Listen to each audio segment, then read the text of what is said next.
সালামু আলাইকুম বন্ধুরা, আশা করি সবাই ভালো আছেন। খুব ভালো আছেন।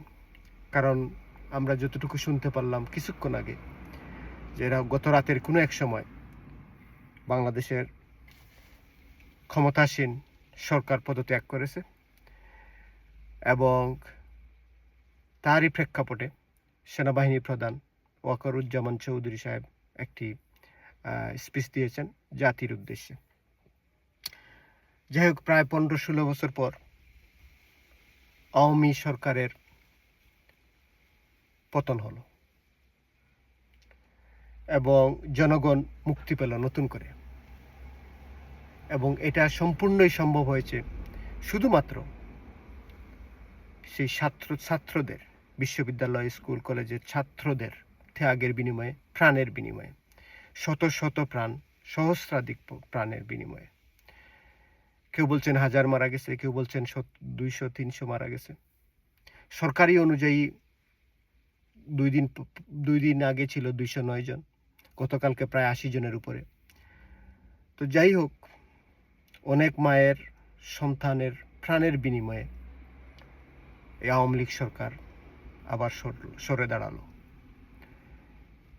এখন সময় হচ্ছে দেশকে নতুন করে সাজানোর। জনগণের প্রতি, বাংলাদেশের সাধারণ জনগণের প্রতি, ছাত্রদের প্রতি, সাধারণ ছাত্রদের প্রতি, যাদের ত্যাগের বিনিময়ে, যাদের কষ্টের বিনিময়ে, যাদের প্রতিবাদের বিনিময়ে এটা সম্ভব হয়েছে। এখন আমাদের শান্ত হওয়ার সময়। আমাদের শান্ত হওয়া উচিত। আমরা দেশকে কীভাবে নতুন করে সামনের দিকে এগিয়ে নিয়ে যাব সেটা চিন্তা করা উচিত, এবং আমরা যাতে এমনভাবে কোনোভাবে সরকারি কোনো সম্পদ নষ্ট না করি। সরকারের সম্পদ আমাদের সম্পদ, জনগণের সম্পদ, এটার যাতে ক্ষতি না করি।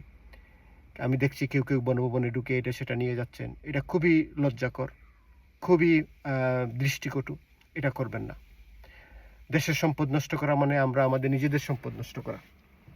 তাই সবাইকে বলবো, অনুরোধ করব, সরকারি সম্পদ নষ্ট না করে, সরকারি কোনো কর্মচারীর উপরে ছড়াও না হয়ে শান্ত হওয়ার জন্য। ইভেন আওয়ামী লীগ যারা আছেন তাদের উপরেও ছড়াও না হওয়ার জন্য। সেটা আইন অনুযায়ী হবে। যদি কেউ অন্যায় করে থাকে সেটার বিচার আইন করবে, সময় অনুযায়ী হবে, সব কিছুর বিচার হবে। আপনি আমি যদি আইন হাতে তুলে নেই, তাহলে ওদের সাথে বা খারাপ লোকের সাথে বা দুষ্ট লোকের সাথে আমাদের পার্থক্য থাকলো কি? সুতরাং দয়া করে আপনারা শান্ত হন।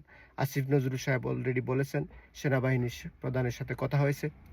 সুতরাং আমরা শান্ত হইতে পারি একটি সুন্দর ভবিষ্যতের জন্য। খোদা হাফেজ।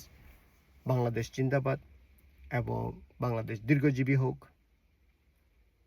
বাংলাদেশের সকল সাধারণ জনগণকে শুভেচ্ছা জানিয়ে বিদায় নিচ্ছি। God bless Bangladesh. খোদা হাফেজ।